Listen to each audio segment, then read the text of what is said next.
Disclaimer, इस video में दिखाया गया कंटेंट सिर्फ मनोरंजन और जानकारी के उद्देश्य से बनाया गया है। ये किसी भी वास्तविक व्यक्ति, घटना या संगठन को दर्शाने का प्रयास नहीं करता। वीडियो में उपयोग की गई सभी इमेजेस, कैरेक्टर्स और स्टोरीज उनके संबंधित मालिकों की संपत्ति हैं। हम किसी भी प्रकार के कॉपीराइट उल्लंघन का इरादा नहीं रखते। अगर आपको किसी सामग्री से कोई आपत्ति हो तो कृपया हमसे संपर्क करें, हम उसे तुरंत हटा देंगे। 81 ब्लाइंड डेट। सायशा देवनानी ने आगे गाड़ी चला रहे रूहान देवनानी की तरफ उदासीनता से देखा और कहा, रूहान ने कहा था कि उसे केक खाना है, इसलिए वह हमें यहाँ ले आई। रूहान देवनानी ने पलकें झपकाईं और मासूमियत से उनके चेहरे की ओर इशारा करते हुए कहा, आंटी फिर से कहो, मुझे केक खाना था। सायशा देवनानी ने धीरे से फोन स्क्रीन पर थपथपाया और अंदर से एक कोमल महिला की आवाज आई, सिस्टर जीक्सी, मैं हूँ जियानुआन। अगले हफ्ते एक फैशन गाला रेड कारपेट इवेंट है, क्या मैं आपसे किसी को अपनी डेट के लिए उधार ले सकती हूँ?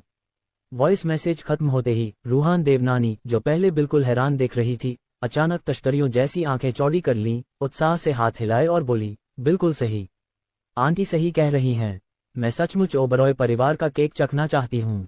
मेरी प्यारी आंटी, कृपया मेरी मदद करें और मेरी मदद करें।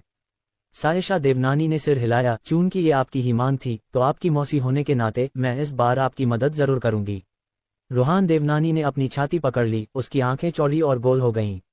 अब तक की सबसे लंबी चली योजना जो उसने देखी थी वो उसकी मौसी की थी। खैर, जब उसे एक असली ढीठ बनना ही है तो वो क्या कर सकता है। अब आप बस से उतर सकते हैं, सायशा देवनानी ने याद दिलाया। रूहान देवनानी ने जल्दी से अपना संयम संभाला, पहले कार से बाहर निकले और फिर शालीनता से सायशा देवनानी और उनकी बेटी के लिए कार का दरवाजा खोला। महाराज, राजकुमारियों, कृपया गाड़ी से उतरें। कविता ओबरॉय के अंदर जाने के बाद उन्होंने जल्दी से महेंद्र ओबरॉय को देखा।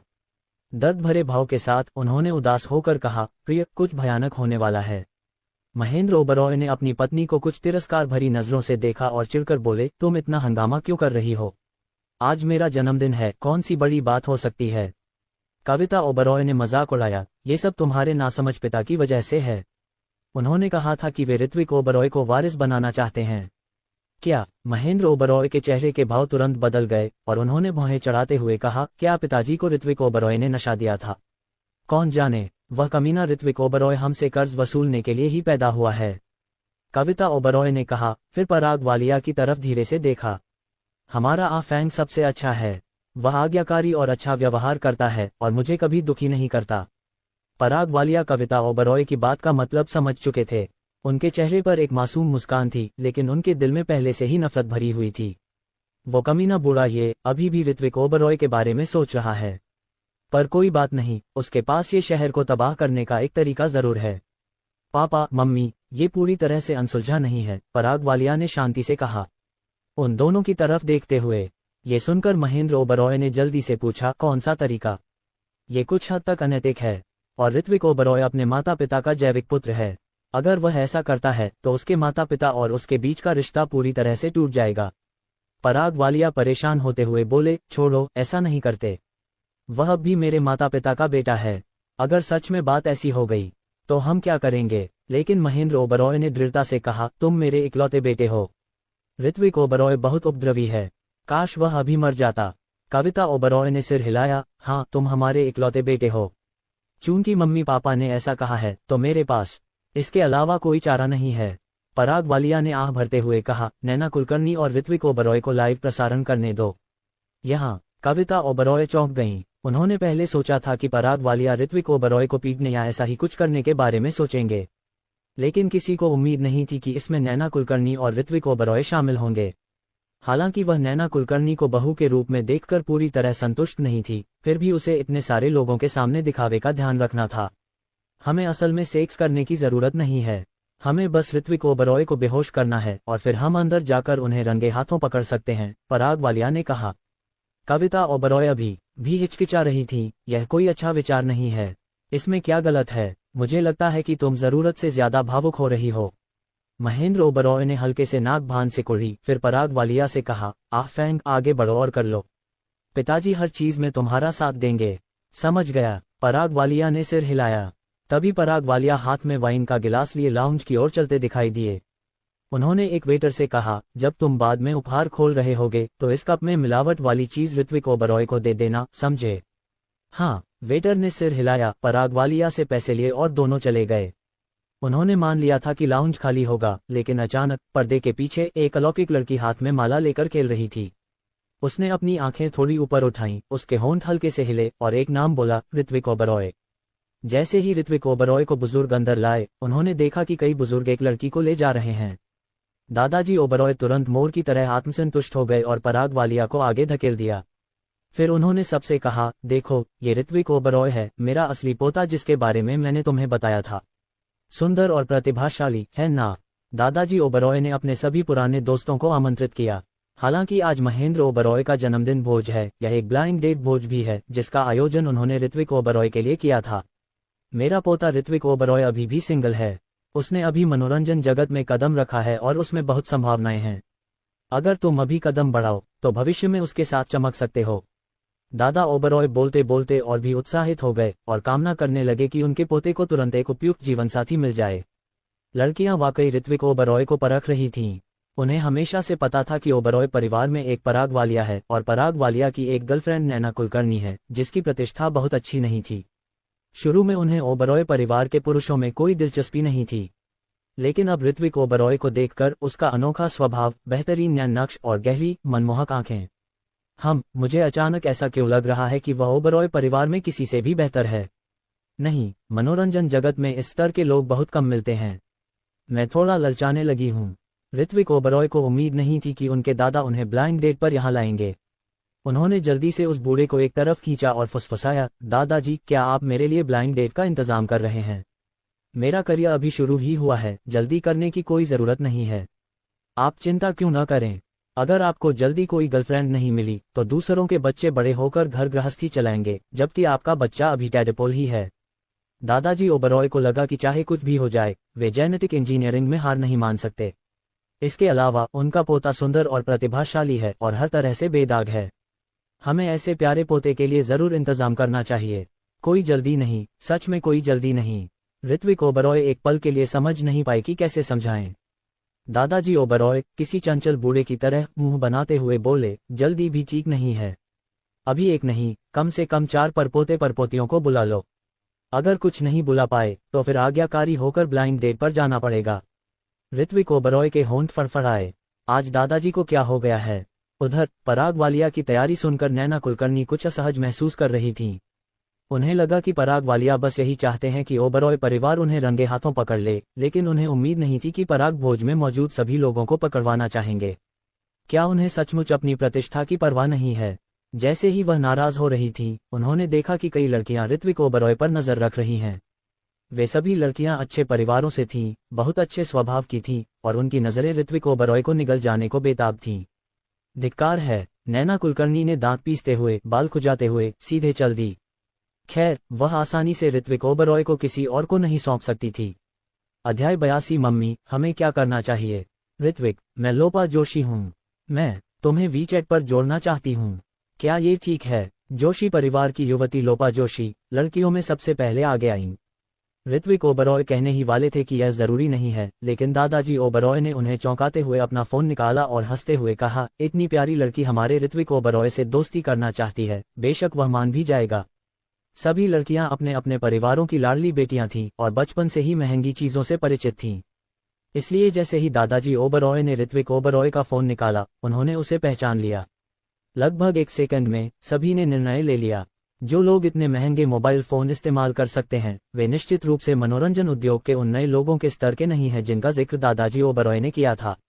ऐसा लगता है कि ओबरॉय परिवार सचमुच एक ऐसी जगह है जहां छिपी प्रतिभाएं बसती हैं। वे पराग वालिया को पूरी तरह से नजरअंदाज कर सकते हैं, जिसकी बुजुर्ग को कोई कद नहीं, लेकिन ऋत्विक ओबरॉय के बेहतरीन लुक्स और उनकी किसी छिपी हुई पहचान की संभावना को देखते हुए वे उन्हें बिल्कुल भी नहीं छोड़ सकते थे। ऐसा सोचते हुए लोपा जोशी और भी ज्यादा सक्रिय हो गईं। मुझे असल में मनोरंजन जगत में बहुत दिलचस्पी है, खासकर गॉसिप और उससे जुड़ी प्रक्रियाओं को समझने में। ऋत्विक जी, क्या आप मुझे अपना परिचय देना चाहेंगे? मैं वादा करती हूँ, मैं ऐसा कुछ नहीं करूंगी जिससे आपको असहजता हो। लोपा जोशी को इस तरह देखकर बाकी लड़कियां भी बेचैन हो गईं। वे सभी ऋत्विक ओबरॉय के चारों ओर इकट्ठा हो गईं और अपनी अपनी कदकाठी और रूप रंग दिखाने लगीं। ऋत्विक जी, क्या आपके बालों का रंग रंगा हुआ है? बहुत अच्छे लग रहे हैं। क्या आपका कोई स्टाइलिस्ट है जिसकी आप सिफारिश कर सकें? मैंने सुना है कि आपके मनोरंजन जगत के लोग फैशन संसाधनों का बहुत ध्यान रखते हैं। अगले हफ्ते मेरा एक कार्यक्रम है। अगर आपको कोई आपत्ति न हो ऋत्विक जी तो हम साथ चलें। मेरी कोई खास महत्वाकांक्षा नहीं है, मुझे तो बस घर पर रहकर एक पत्नी और माँ बनना पसंद है। अगर आपको कोई आपत्ति न हो ऋत्विक जी तो क्या हम खाना बनाने पर बात करें। उन दोनों को दिखावा करते देख नैना कुलकर्णी नाराज हो गईं। उन्होंने अपनी बाहें क्रॉस करके व्यंग्यात्मक लहजे में कहा, मुझे लगता है कि तुम औरतों को अब हार मान लेनी चाहिए। मैं ऋत्विक ओबरॉय के साथ पली बड़ी हूँ और मुझे सबसे अच्छी तरह पता है कि उसे कैसी लड़कियां पसंद हैं। ये सुनकर लोपा जोशी ने कुछ नाराजगी से उनकी तरफ मुड़कर पूछा, क्या तुम पराग वालिया की गर्लफ्रेंड नहीं हो? ऋत्विक भाई के काम से तुम्हारा क्या लेना देना? हालांकि मैं पराग वालिया की गर्लफ्रेंड हूं, पर मैं वो लड़की भी हूं जिसे ऋत्विक ओबरॉय कई सालों से पसंद करते हैं। दरअसल उनके मौजूदा मानक मुझ पर ही आधारित हैं। नैना कुलकर्णी ने जानबूझकर ऐसा कहा, बस उन लड़कियों को घिनौना बनाने के लिए और उन्हें ये बताने के लिए कि वह असल में ऋत्विक ओबरॉय की सफेद चांदनी है।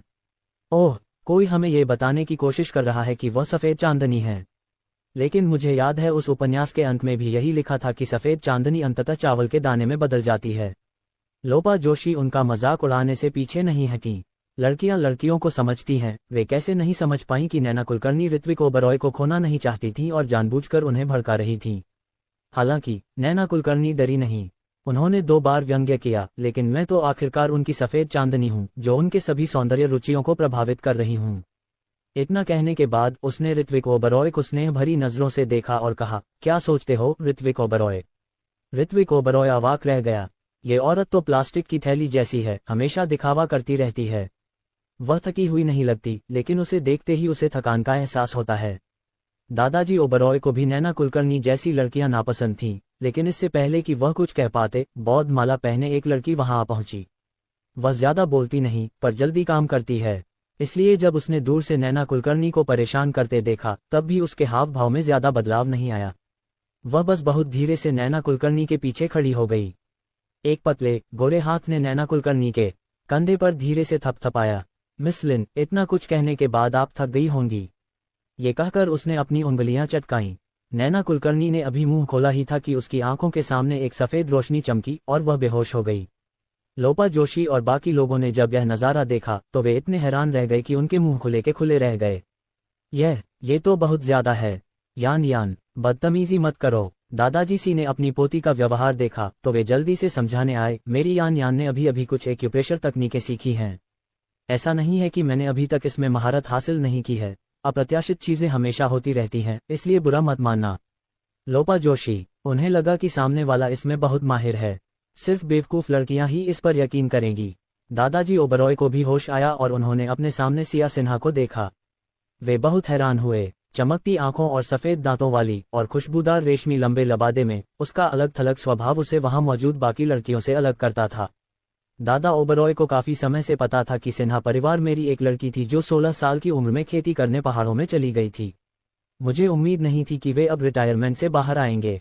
ये देखने में तो बहुत अच्छा लगता है, हालांकि इसका ठंडा और अलग थलग रूप किसी ठंडे पहाड़ पर खिले हुए पाले के फूलों जैसा है, जिससे इसे छूने का मन करता है।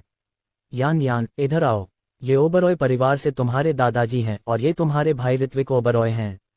जैसे ही उन्होंने कहा, दादाजी सी ने सिया सिन्हा को ऋत्विक ओबरॉय और दादाजी ओबरॉय का अभिवादन करने के लिए खींच लिया।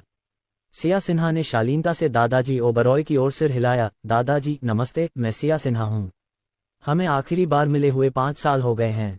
आप मुझे भूले नहीं हैं, है ना? दादाजी ओबरॉय मुस्कुराए और बोले, दादाजी यान जैसी सुंदर और शिष्ट बच्ची को कैसे भूल सकते हैं। बोलते हुए उसने जल्दी से ऋत्विक ओबरॉय के कंधे पर थपथपाया और फुसफुसाया, अचेंग, ये तुम्हारे दादाजी की पोती है। सिया सिन्हा परिवार की सबसे प्यारी छोटी राजकुमारी। मुझे लगा था कि वह नहीं आएगी। उसे नमस्ते कहो, वह तुमसे 5 साल छोटी है और बहुत मासूम बच्ची है। ऋत्विक ओबरॉय ने सिया सिन्हा को सज्जनता से देखा। उसे लगा कि सिया सिन्हा सचमुच ठंडी और अलग थलग दिखती है और उसमें एक साधक का सा आभास है। ये सिया सिन्हा की कलाई पर मोतियों की माला थी। न जाने क्यों उसे उससे अपनापन सा महसूस हुआ। फिर भी उसने उदारता से उससे कहा, नमस्ते सिया सिन्हा, मैं ऋत्विक ओबरॉय हूँ। दरअसल ये पहली बार नहीं है जब हम मिले हैं। सिया सिन्हा हल्के से मुस्कुराई और उसका हाथ थाम लिया। सिया सिन्हा के हाथ थोड़े ठंडे थे, बिल्कुल उसके कपड़ों की तरह, बर्फ की तरह। दोनों हाथ मिला ही रहे थे कि तभी कोई आया। पहले नैना कुलकर्णी का हालचाल जानना चाहता था। वो शायद सो रही होगी। उसे उसके अपार्टमेंट में वापस ले जाना ही बेहतर होगा। इस हालत में वो कुछ नहीं कर सकती। वो कल सुबह तक नहीं उठेगी। सिया सिन्हा ने संक्षिप्त परिचय दिया, फिर ऋत्विक ओबरॉय की तरफ देखा। अचानक पास आकर फुसफुसाई, चिंता मत करो, मेरा कोई बुरा इरादा नहीं है और मैं तुम्हारे साथ ऐसा व्यवहार कभी नहीं करूंगी, क्योंकि तुम मेरे लिए कुछ अलग ही मायने रखते हो। दोनों बहुत अंतरंग लग रहे थे और किनारे खड़े पराग वालिया भी अपनी भौहें सिकुड़े बिना नहीं रह सके। पराग वालिया जानता था कि सिन्हा परिवार के कुछ उद्योगों में संबंध हैं और वह हमेशा से ही महिलाओं के करीब आने का अवसर ढूंढना चाहता था। सिन्हा परिवार अप्रत्याशित रूप से ऋत्विक ओबरॉय ने फिर से उनसे आगे निकल गए। तभी बैंक्वेट हॉल के दरवाजे खुले। आगे चल रही नन्ही लाडो ने तेजी से आसपास नजर दौड़ाई और उसकी नजर ठीक उन हाथों पर पड़ी जो ऋत्विक ओबरॉय और सिया सिन्हा पकड़े हुए थे। नन्ही सी बच्ची अचानक चल नहीं पा रही थी। उसने अपनी छाती को छुआ, अपनी मां की तरफ दयनीय नजरों से देखा और बोली, मम्मी मैं क्या करूं? मुझे एसिड पॉइजनिंग हो रही है। अध्याय 83। मौसी चिंता मत करो, क्या एसिडोसिस? पीछे खड़े रूहान देवनानी ने एक पल के लिए कोई प्रतिक्रिया नहीं दी। नन्ही लाडो ने पलकें झपकाईं, ऋत्विक ओबरॉय की तरफ इशारा किया और फिर धीरे से कहा, एक लड़की थी जो बहुत अलग थलग दिख रही थी और उसने अपने पिता का हाथ पकड़ा हुआ था। उसने अपने पिता का हाथ पकड़ा हुआ था। हालांकि पापा के हाथ छूने में कितने अच्छे लगते हैं। नन्ही अंगूर की आंखें लाल हो चुकी थीं, ये मम्मी के भी हैं। नन्ही चेरी ने फिर जल्दी से हिसाब लगाया और गंभीरता से बोली, मम्मी पापा का आज अफेयर चल रहा है, आप खतरे में हैं। नन्ही रसगुल्ला ने उनकी तरफ देखा लेकिन बेपरवाही से सिर हिलाया और बोली, इतना डरने वाला क्या है? पापा और मम्मी तो कानूनी तौर पर शादीशुदा हैं। वो आंटी कितनी भी खूबसूरत क्यों न हो, मम्मी की इजाजत के बिना वो सिर्फ रखेल ही हो सकती हैं। खांसी खांसी खांसी। रूहान देवनानी का गला अपनी ही लार से लगभग घुट गया।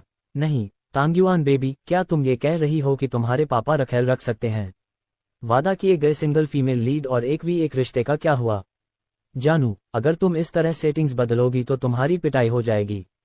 इसके बाद छोटे रसगुल्ले ने बड़ी गंभीरता से कहा, जाहिर है पापा नहीं कर सकते, लेकिन अगर वो आंटियां मेरी बात नहीं मानेंगी तो मुझे उनके साथ रखेलों जैसा व्यवहार करना पड़ेगा।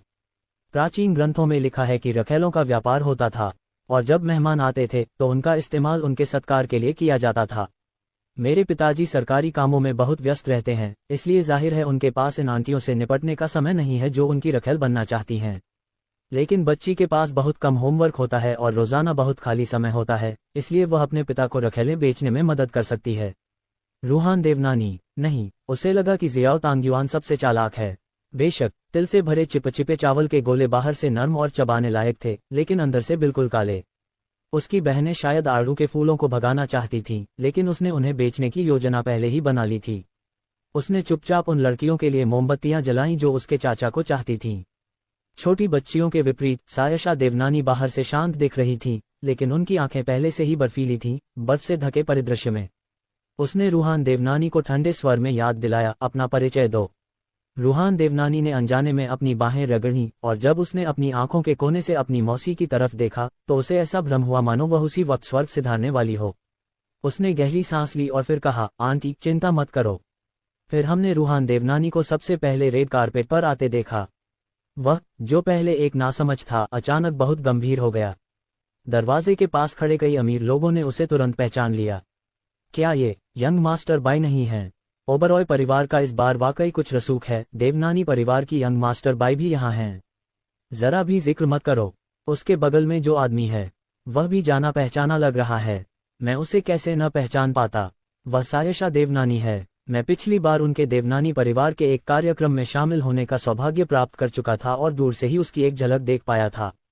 ओबरॉय परिवार इस बार सचमुच मालामाल हो गया है। बातें करते करते उन्होंने सबका ध्यान अपनी ओर खींच लिया। पराग वालिया, खासकर सायशा देवनानी को देखते ही उनकी अद्भुत सुंदरता पर मोहित हो गए। लेकिन फिर उन्होंने रूहान देवनानी को देखा और अचानक खुद पर गर्व महसूस किया। देवनानी परिवार भी आ गया है। अब से वह लोगों के सामने शेखी बघार सकते हैं कि देवनानी परिवार उनकी रक्षा कर रहा है। देखते हैं कौन उनके सहयोग के प्रस्ताव को ठुकराने की हिम्मत करता है। महेंद्र ओबरॉय भी होश में आए, पराग वालिया का हाथ पकड़ा और जल्दी से पूछा, फैंक देवनानी परिवार तुम्हारे लिए आया है ना? पराग वालिया ने अपना सिर खुजलाया और मुस्कुराते हुए कहा, मुझे भी नहीं पता। कविता ओबरॉय ने पहले ही कई महिलाओं से सुना था कि सायशा देवनानी सिंगल मदर हैं, लेकिन वह वाकई खूबसूरत थीं। उन्होंने पराग वालिया को देखा, फिर ध्यान से सोचा और पिता पुत्र से कहा, मुझे लगता है सायशा देवनानी पराग वालिया के पीछे पड़ी हैं। पराग वालिया सुंदर और काबिल हैं।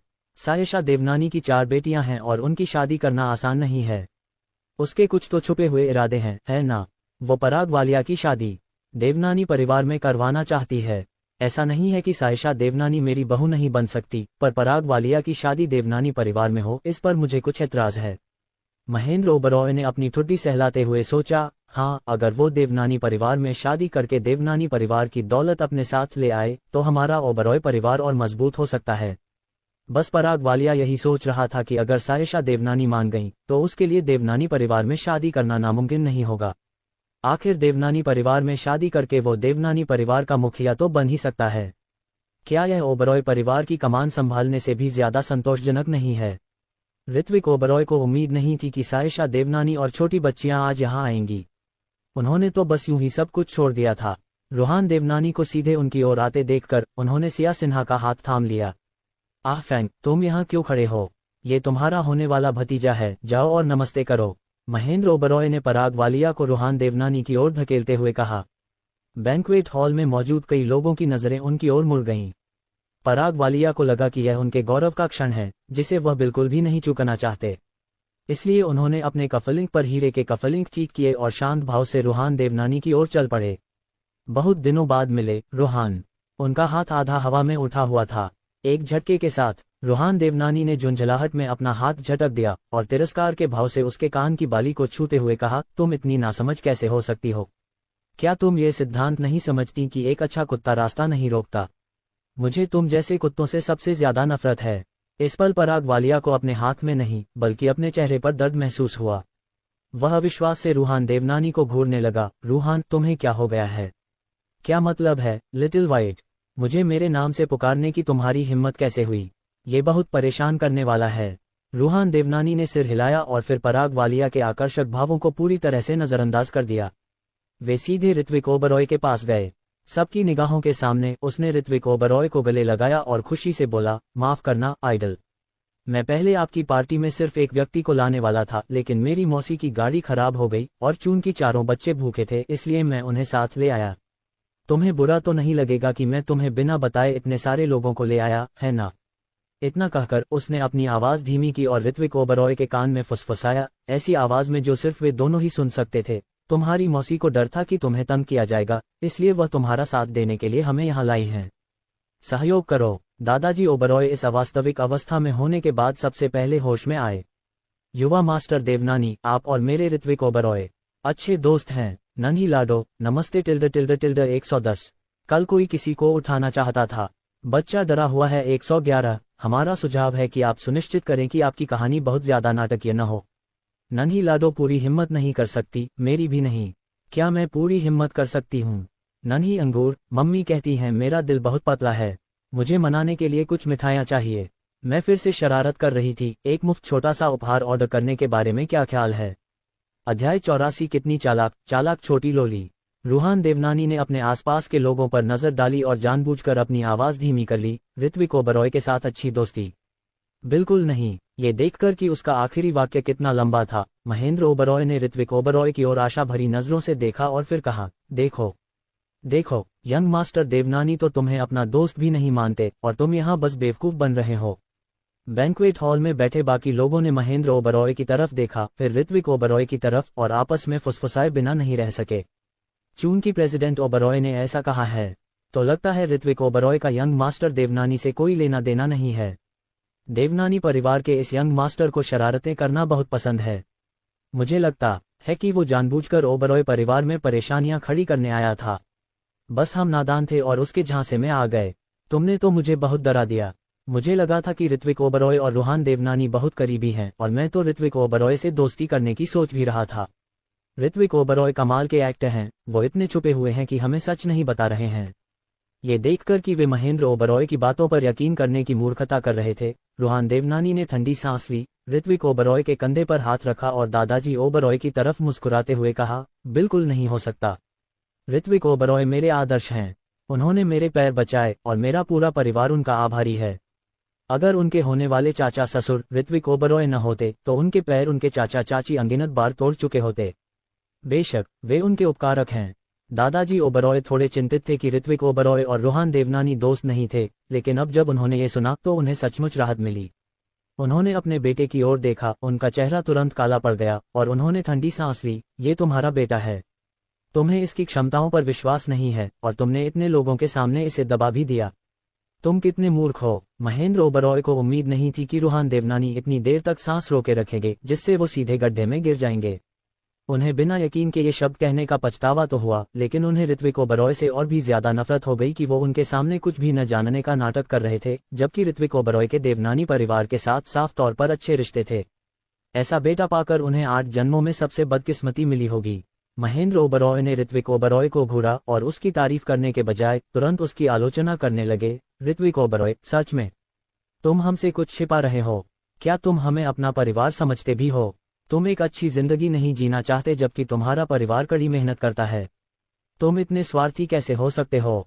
उनके आसपास के लोगों को भी होश आ गया और उन्होंने मन ही मन सोचा कि रोहन देवनानी जानबूझकर उन्हें चिढ़ा रहा है।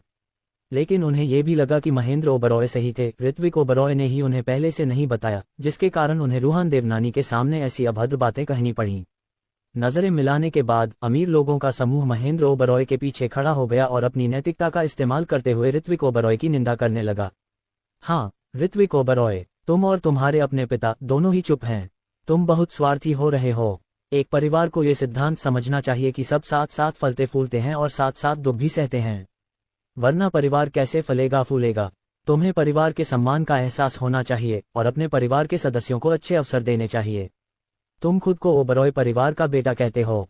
तुम ओबरॉय परिवार का ध्यान रखे बिना कैसे काम कर सकते हो? इतना स्वार्थी होने की वजह से किसी को कोई बीमारी न हो जाए, इसका ध्यान रखना। ऋत्विक ओबरॉय झुंझलाकर हंस पड़े।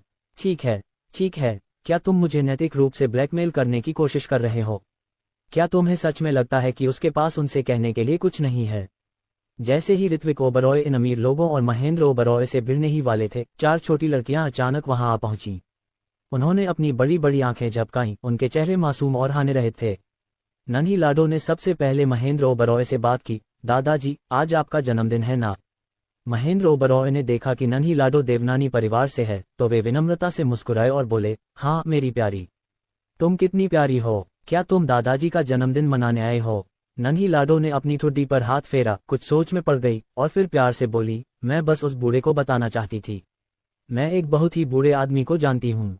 वह 120 साल से भी ज्यादा जिया। वह आपसे भी छोटा दिखता है। दादाजी, क्या आप उसका राज जानना चाहेंगे? महेंद्र ओबरॉय को लगा कि वह बच्चा मासूम और भोला लग रहा है और कोई अजीब बात तो नहीं कहेगा, इसलिए वह नीचे बैठ गए, प्यार से मुस्कुराते हुए, और पूछा, प्यारी दादाजी को बताओ, राज क्या है? नन्ही लाडो ने अपनी प्यारी बचकानी आवाज में कहा, उसका राज यह है कि बारिश होने पर वह बाहर नहीं जाता। तुम बाहर क्यों नहीं जाते? कविता ओबरॉय, जो उसके बगल में खड़ी थी, को यह अजीब लगा। क्या उन्हें लगता था कि बारिश से बचने से लंबी उम्र मिलेगी? नन्हे लाडो की आंखों में मुस्कान आ गई और वह अचानक किसी प्यारी सी लोमड़ी की तरह हंस पड़ी। उसने कहा, क्योंकि उस पर बिजली गिरेगी। वह भी आपकी तरह ही नासमझ और बदतमीज है दादाजी, और हमेशा अपने ही बेटे को धमकाता है। इसलिए उसे बदला लेने का डर था, गाड़ी से टकराने और बाहर जाते ही मल त्यागने का डर था, बारिश में बिजली गिरने और मल त्यागने का डर था, और पानी पीते ही दम घुटने और मल त्यागने का डर था। इसलिए वह बस अपने लिए एक बड़ा कछुआ खोल खरीदकर उसके अंदर छिप सकता था। इस तरह वह 100 साल तक जी सकता था। महेंद्र ओबरॉय, नहीं, उन्हें इसमें श्राप का आभास क्यों हो रहा है? कविता ओबरॉय, क्या यह उसके पति के लिए श्राप नहीं है? आसपास की भीड़, वे सचमुच उस छोटी बच्ची का इंतजार कर रहे थे जो लंबी उम्र का कोई जबरदस्त राज बताएगी। लेकिन ये सुनने के बाद, क्या उसके बाद का हर वाक्य महेंद्र ओबरॉय के लिए श्राप नहीं था? वाह, ये बच्ची वाकई कमाल की है। इतनी छोटी सी उम्र में ये लोगों को इतनी खूबसूरती और सूक्ष्मता से श्राप दे सकती है। यह आपको गुस्सा भी नहीं आने देता। बेशक, नन्ही लाडो के बोलने के बाद नन्ही चेरी बाहर आई। उसने गंभीरता से अपनी उंगलियों से हिसाब लगाया और फिर महेंद्र ओबरॉय से कहा, दादाजी, मैंने आपके लिए हिसाब लगा दिया है। आपका दिल बहुत दुष्ट है, आपका मुंह टेढ़ा और आंखें तिरछी होंगी और आपके सिर पर हरी टोपी होगी। अगर आप अपनी किस्मत बदलना चाहते हैं तो मैं आपकी मदद कर सकता हूँ, क्योंकि आप चाचा ऋत्विक ओबरॉय के खून के पिता हैं। मैं आपसे कोई पैसा नहीं लूंगा और मैं आपको 2 मुफ्त में भी दूंगा। सब क्या करें? उन्हें लगा कि असली षड्यंत्रकारी तो यही है। महेंद्र ओबरॉय पहले से ही नन्ही लाडो पर भड़के हुए थे और नन्ही चेरी को देखकर उनका गुस्सा और भड़क गया। उन्होंने तुरंत मना कर दिया, जरूरत नहीं, जरूरत नहीं। मेरी उम्र में मुझे तुम जैसे बच्चे से तोहफे नहीं चाहिए। अगर तुम किसी बच्चे से तोहफा लेने से मना करोगे तो तुम्हें नासूर हो जाएगा, बिजली गिरेगी और बिजली गिरेगी। नन्ही चेरी ने कहा, उसकी आंखें अर्धचंद्राकार सी मुड़ी हुई थीं। वह बहुत ही शालीन और सौम्य दिखती है, लेकिन हर कोई उसमें एक मजबूत उपस्थिति का एहसास करता है। बेशक लोग उसके पीछे पड़ने वाले श्रापों की कल्पना भी नहीं कर सकते। कई अमीर लोग, जिनके महेंद्र ओबरॉय के साथ अच्छे संबंध थे, बस उन्हें दया से देख सकते थे और उनके कंधे थपथपा सकते थे। अगर आप अपने जन्मदिन पर किसी बच्चे की बेतुकी बातों में फंस जाएं, तो आप बस दांत पीसकर उसे सहन कर सकते हैं। महेंद्र ओबरॉय असल में रुकना नहीं चाहते थे, लेकिन सायशा देवनानी चुपचाप खड़ी रहीं। उनकी आंखें डरावनी ठंडक से भरी थीं और उन्हें उकसाने की हिम्मत नहीं हुई। जैसे ही उनकी नजरें इधर उधर घूम रही थीं, लिटिल चेरी को मना करने का तरीका सोच रही थीं, एक दर्जन अंगरक्षक मुख्य द्वार से अंदर आ गए। अंगरक्षक कई बड़े बक्से लिए हुए थे। अध्याय 85। वह बस उससे प्यार करती है, वह उसकी ओर आकर्षित है। महेंद्र ओबरॉय ने आंखें सिकोड़ लीं, बगल में बैठे ऋत्विक ओबरॉय को कुछ उदास भाव से देखते हुए, और धीमी आवाज में कहा, तुमने इन लोगों के साथ पंगा ले लिया है। तुम्हें पता लगाना होगा कि ये यहाँ किस लिए हैं। क्या ये कोई ऐसा व्यक्ति हो सकता है जिसे ऋत्विक ओबरॉय ने परेशानी खड़ी करने के लिए रखा हो? ऋत्विक ओबरॉय ने लिटिल चेरी की ओर देखा, जिसने उन्हें एक छोटा सा दिल वाला इमोजी दिल दिया। अंकल ऋत्विक ओबरॉय, यह एक उपहार है जो मैंने तैयार किया है, लेकिन दुर्भाग्य से आपके लिए कोई नहीं है। ऋत्विक ओबरॉय ने नन्ही बच्ची की आंखों में चमकते सितारे देखे और मानो कुछ समझ गए हों। उन्होंने मुस्कुराते हुए कहा, कोई बात नहीं, अंकल को इसकी जरूरत नहीं है। उसकी प्रतिक्रिया देखकर महेंद्र ओबरॉय खुद को उसकी तरफ घूरने से रोक नहीं पाए और ठंडे स्वर में बोले, तो फिर तो तुम देवनानी परिवार के बच्चों से कोई तोहफा मांगने की क्षमता रखते हो। नन्ही चेरी ने पलकें झपकाईं। महेंद्र ओबरॉय की बात का खंडन नहीं किया, बल्कि बस ताली बजाए और बड़े ही प्यारे अंदाज में निर्देश दिए, जल्दी करो। एक इन दादाजी के लिए, एक उन अंकल के लिए और एक इन दादी के लिए। ये सुनकर अंगरक्षकों ने झट से नन्ही चेरी के निर्देशों का पालन किया और तीनों डिब्बे क्रमशः महेंद्र ओबरॉय, ऋत्विक ओबरॉय और कविता ओबरॉय के सामने रख दिए। फिर उन्होंने काले दस्ताने पहने और बड़ी सावधानी से डिब्बे को खोला। शुरुआत में तो सभी उत्सुक थे कि अंदर क्या है, लेकिन अंदर का नजारा देखकर सब अवाक रह गए। महेंद्र ओबरॉय और उनके समूह के करीबी लोगों के चेहरों पर एक उलझन भरी अभिव्यक्ति थी। जो लोग उन्हें खुद को बेवकूफ बनाते देखना चाहते थे, वे अब अपनी हंसी दबा रहे थे और जोर जोर से हंसने से बचने की कोशिश कर रहे थे। उनकी प्रतिक्रियाएं सुनकर नन्ही चेरी ने महेंद्र ओबरॉय से कहा, मेरी बहन ने अभी कहा कि तुम जैसे लोगों को कछुए का खोल चाहिए, ताकि बाहर जाते समय तुम पर बिजली न गिरे, ताकि तुम कछुओं की तरह लंबी और स्वस्थ जिंदगी जी सको। इसीलिए हमने तुम में से उन लोगों के लिए 3 कछुए के खोल तैयार किए हैं जो कछुओं से सबसे ज्यादा मिलते जुलते हैं। नन्ही चेरी के बोलने के बाद नन्ही लाडो आए, अपनी आंखें झपकाईं, जो तारों और समुद्र जितनी चमकीली थीं, और आज्ञाकारी भाव से पूछा, दादाजी, आप हमें इसलिए मना तो नहीं करेंगे क्योंकि उपहार कम है ना? अगर आप मना कर देंगे तो मैं सिर्फ। महेंद्र ओबरॉय का चेहरा नीले से बैंगनी हो गया, रंगों के एक पैलेट जैसा एक मनमोहक प्रदर्शन। उसने कभी सोचा भी नहीं था कि दोनों बच्चियां न सिर्फ उसे शाप देंगी, बल्कि उसे कछुए के सीप भी भेजेंगी। उन्होंने न सिर्फ उसे शाप दिया, बल्कि उसे कछुए का कमीना भी कहा। आप किसी को इस तरह कैसे धमका सकते हैं?